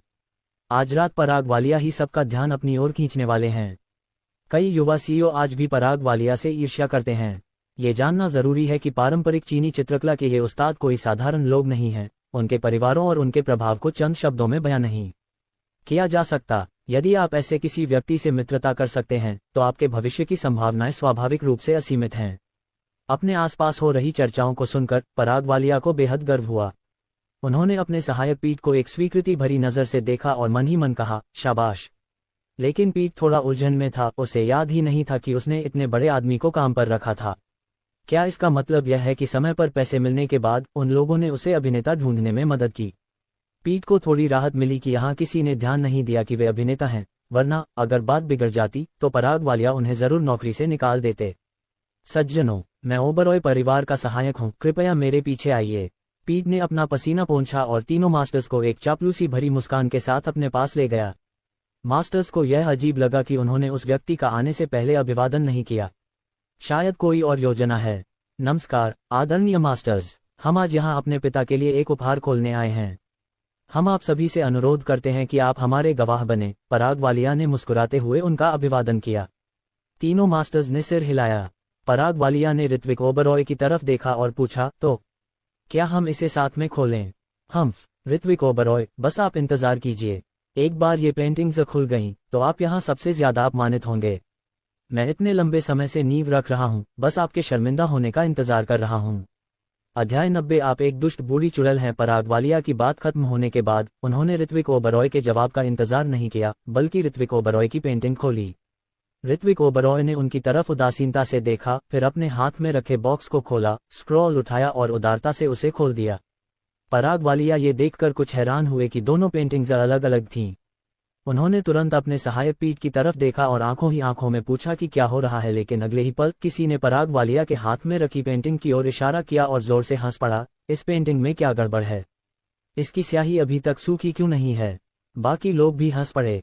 अगर किसी पुरानी पेंटिंग की स्याही सूखी नहीं है, तो उसे धोखाधड़ी से बचने के लिए उचित प्रमाणीकरण के लिए भेजना जरूरी है। लगता है उसने किसी से कोई सस्ती पेंटिंग खरीदी है, वरना उसकी हालत ऐसी क्यों होती? ऋत्विक ओबरॉय तो गरीब इंसान नहीं होना चाहिए, फिर उसके साथ ऐसा कैसे हो गया? उनकी बातचीत सुनकर पराग वालिया ने सोचा कि असिस्टेंट ने आखिरी वक्त में पेंटिंग बदल दी होगी, जानबूझकर गीली स्याही के साथ ही बना दी होगी। इस तरह हम ऋत्विक ओबरॉय के मुंह पर तमाचा मार सकते हैं। खर्राटे, ऋत्विक ओबरॉय, तुम अभी भी मुझसे उलझने के लिए बहुत नए हो। पराग वालिया ने सबको समझाने का नाटक किया। शायद ऋत्विक ओबरॉय ने गलत चीज ले ली है, प्लीज उस पर हंसिए मत। यह उसके पिता के लिए जन्मदिन का तोहफा है, वह गलत चीज कैसे ले सकता है? इससे पता चलता है कि उसे अपने पिता की जरा भी परवाह नहीं है, किसी ने जानबूझकर बखेड़ा खड़ा करते हुए कहा। किनारे खड़ी कविता ओबरॉय भी ये सुनकर असहज हो गईं। उन्होंने ऋत्विक ओबरॉय को घूरा और अधीरता से पूछा, ऋत्विक ओबरॉय, तुम आखिर क्या करने की कोशिश कर रहे हो? तुम अपने पिता को जो चीजें देते हो वे कितनी घटिया हैं। क्या ऐसा कुछ है जो तुम नहीं कर सकते? जितना ज्यादा वह इस बारे में सोचती, उसका गुस्सा बढ़ता जाता। उसे लगता कि उसके परिवार ने इतने घटिया बेटे को जन्म दिया है। मुझे तुम्हें जन्म ही नहीं देना चाहिए था। उसके ऐसा कहने के बाद ऋत्विक ओबरॉय के आसपास के लोगों का नजरिया और भी बदल गया। कई लोग ऋत्विक ओबरॉय पर हंसे, जबकि कुछ को लगा कि ऋत्विक ओबरॉय वाकई में प्रेजेंटेबल नहीं थे। ये देखकर कि वे सब ऋत्विक ओबरॉय का मजाक उड़ा रहे हैं, यामिनी ओबरॉय चिंतित और क्रोधित दोनों हो गईं। वह दौड़कर पराग वालिया के पास गईं और उन्हें समझाया, नहीं, ये पेंटिंग ऋत्विक जी ने नहीं बनाई है। मैंने इसे खरीदा है। मुझे बाजार की कीमत नहीं पता, मेरे साथ धोखा हुआ है। कृपया ऋत्विक जी को दोष न दें। पराग वालिया की आंखें ठंडी थीं, लेकिन उन्होंने ऋत्विक ओबरॉय से कहा, चेंग, अपनी तरफ देखो। तुम मिंग मैन को सफाई देने के लिए कैसे बाहर आने दे सकते हो? हम मर्द हैं, क्या हम अपनी जिम्मेदारियां खुद नहीं उठा सकते? ये सुनकर ऋत्विक ओबरॉय के प्रति कई लोगों के भाव फिर से बदल गए। हाँ, एक आदमी को अपनी गलतियों की जिम्मेदारी लेनी चाहिए। अगर वह किसी औरत को आगे बढ़ने देता है तो वह मुफ्तखोर है। वो इतना गोरा और नाजुक है, लगता ही नहीं कि वो कुछ भी संभाल पाएगा। क्या यामिनी ओबरॉय का दोष लेना स्वाभाविक नहीं है? किसने कहा था कि वो कमाल का है? अब एक पेंटिंग ने उसे गलत साबित कर दिया है। मैं उससे पूछूंगी कि क्या दर्द हो रहा है। हाँ, मुझे भी लगता है उसे बहुत दर्द हो रहा होगा। यामिनी ओबरॉय को उम्मीद नहीं थी कि उसका स्पष्टीकरण ऋत्विक ओबरॉय के लिए मुसीबत का सबब बन जाएगा। उसे अपराधबोध और बेचैनी महसूस हुई और वो उदास होकर रोने लगी। ऋत्विक जी, मैं क्या करूं? मैंने आपको फिर से परेशान कर दिया। ऋत्विक ओबरॉय जानता था कि अगर यामिनी ओबरॉय सफाई देने नहीं भी आई तो पराग वालिया के पास उनका मजाक उड़ाने के लाखों कारण होंगे। इसलिए उसने यामिनी ओबरॉय को दोष नहीं दिया, बल्कि उसने उसे धीरे से दिलासा देते हुए कहा, बेवकूफ लड़की, रो मत, तेरी कोई गलती नहीं है। इतना कहकर उसने पराग वालिया की तरफ देखा, जो पेंटिंग को स्वीकार करने के लिए तैयार था। जब पराग वालिया ने देखा कि वह उसकी ओर आ रहा है तो उसने मान लिया कि पराग वालिया ने हार मान ली है और वह अपने आप पर बहुत प्रसन्न है। कविता ओबरॉय और महेंद्र ओबरॉय गहरी घृणा भरी आंखों से ऋत्विक ओबरॉय को देख रहे थे। यह मेरे परिवार के लिए दुर्भाग्य है, सचमुच दुर्भाग्य। महेंद्र ओबरॉय बार बार आहें भर रहे थे। मैंने ऐसे बेटे का पालन पोषण कैसे किया होगा? उसने न सिर्फ मेरी जन्मदिन की पार्टी में लोगों को परेशान करने के लिए बुलाया, बल्कि मुझे ऐसी चीज भी दी। ऋत्विक ओबरॉय, बाहर निकलो, हम तुम्हें आज यहाँ नहीं चाहते। कविता ओबरॉय दौड़कर ऋत्विक ओबरॉय को धक्का देकर बाहर निकालने की कोशिश करने लगीं। कविता ओबरॉय का रूप देखकर ऋत्विक ओबरॉय को निराशा के अलावा कुछ नहीं हुआ, लेकिन वह अपनी मां पर हाथ भी नहीं उठाना चाहते थे। उन्होंने खुद को संभाला और कहा, श्रीमती, ये मैं आपको पेंटिंग समझाऊंगा। समझाओ? कैसे समझाओगी? क्या तुम इन शब्दों को किसी अनमोल चीज में बदल सकती हो? कविता ओबरॉय ने दांत पीसते हुए पूछा। उसे इतनी सस्ती चीज देकर वह पूरी तरह से अपमानित हो गई है। जैसे ही उसके आसपास के सभी लोग पेंटिंग को घटिया बता रहे थे और कविता ओबरॉय फिर से पागल हो रही थी, नन्ही अंगूर अचानक दौड़ी आए, अपनी गोल मटोल मुट्ठी उठाए और कविता ओबरॉय को पीटना शुरू कर दिया। तुम कितनी मतलबी हो, तुम कितनी मतलबी बुढ़िया हो। तुम्हें लोगों को मारने की इजाजत नहीं है। मुझे नफरत है जब तुम लोगों को मारती हो। नन्ही अंगूर के गोल मटोल रूप को देखकर धोखा मत खाओ, वह बहुत जोर से मार सकती है। कविता ओबरॉय पिटाई से छटपटा रही थीं।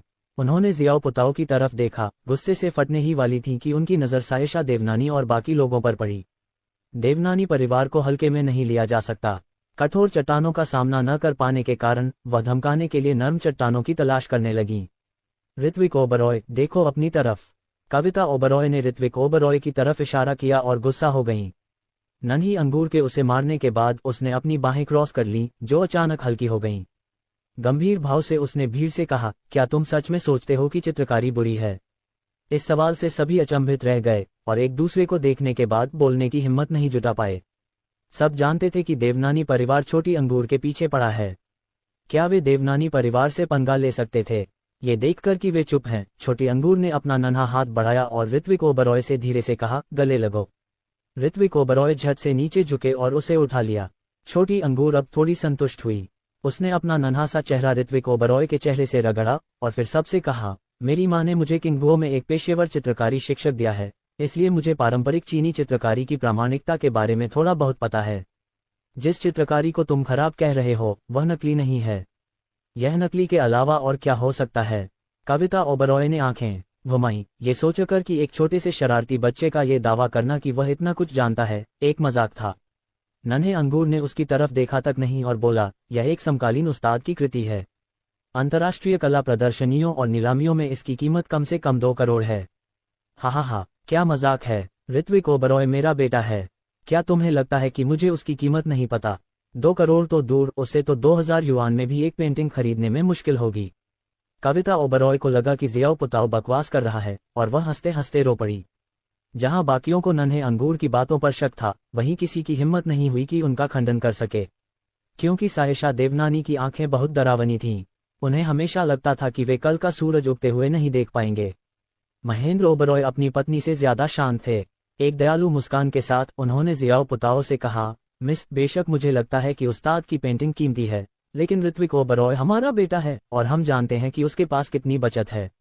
नन्ही अंगूर ने 2 बार नाक से कुड़ी उंगली उठाई और वहां खड़े कैलाश वामन की ओर इशारा किया, तुम इधर आओ और उन्हें बताओ कि यह पेंटिंग असली है या नकली। कैलाश वामन ने सिर हिलाया और पास आने के लिए एक कदम बढ़ा। ये देखकर पराग वालिया ने उसका हाथ थाम लिया और ऐसी आवाज में बोला जो सिर्फ वे दोनों ही सुन सकते थे, मत भूलना तुमने मेरे पैसे लिए थे। तुम्हें कहना ही होगा कि पेंटिंग नकली है, समझे? देखिए भाइयों, मैं इतनी मेहनत से आपके लिए मज़ेदार और शानदार एपिसोड बनाता हूं, लेकिन जब आप चैनल को सब्सक्राइब नहीं करते हैं तो एपिसोड डालने में वो मज़ा नहीं आता है। Folded hands. अगर आप चाहते हैं कि मैं ऐसे ही ज़बरदस्त कंटेंट लाता रहूं, तो प्लीज़ अभी नीचे जाए और वो सब्सक्राइब का बटन दबाकर मेरे परिवार का हिस्सा बनिए। आपका एक सब्सक्रिप्शन मेरे लिए बहुत बड़ी बात है। धन्यवाद।